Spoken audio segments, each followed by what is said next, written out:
Nursery rhymes were a rich source of story material for our silly symphonies. The first book of nursery rhymes, published more than 200 years ago, was called Tommy Thumb's Pretty Songbook.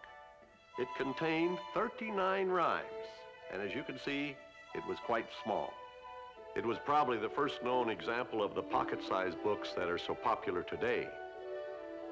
Many of its rhymes are still widely used by children today.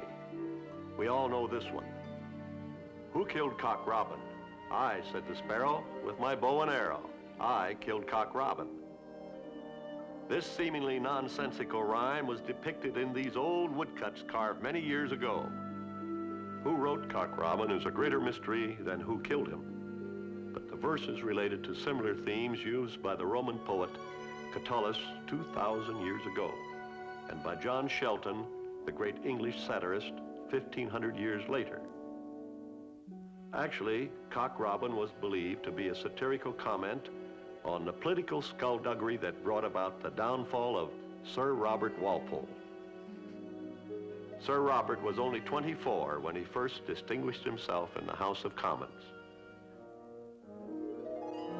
In 1712, Sir Robert was falsely accused of corruption and sentenced to the Tower of London, an imprisonment so obviously unjust that it won him national sympathy.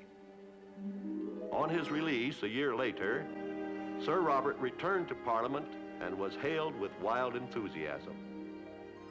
In 1721, he was appointed Prime Minister, the first man to occupy historic number 10 Downing Street. But after many peaceful and prosperous years, Sir Robert's ministry began to meet opposition from political enemies who used ridicule as their weapon against him. Wherever he went, he was greeted with shouts of, "Down with Robinocracy, down with Robin, down with Cock Robin."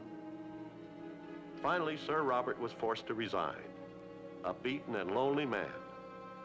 Thus, after 21 years, a brilliant prime minister's career came to an end. In those days, who killed Cock Robin had timely significance. Today, it is all but forgotten, but the rhyme itself has lived on. Down through the years, many parodies have been written.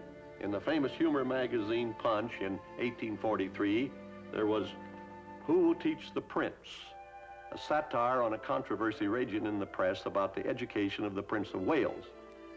Then there was Who Killed Gladstone?, Who Killed Home Rule?, and many others. Today, Cock Robin lives on as a bit of nursery nonsense. When we made it into a silly symphony in 1934, it was voted one of the best 10 pictures of the year. In it, we satirized prominent personalities of the day.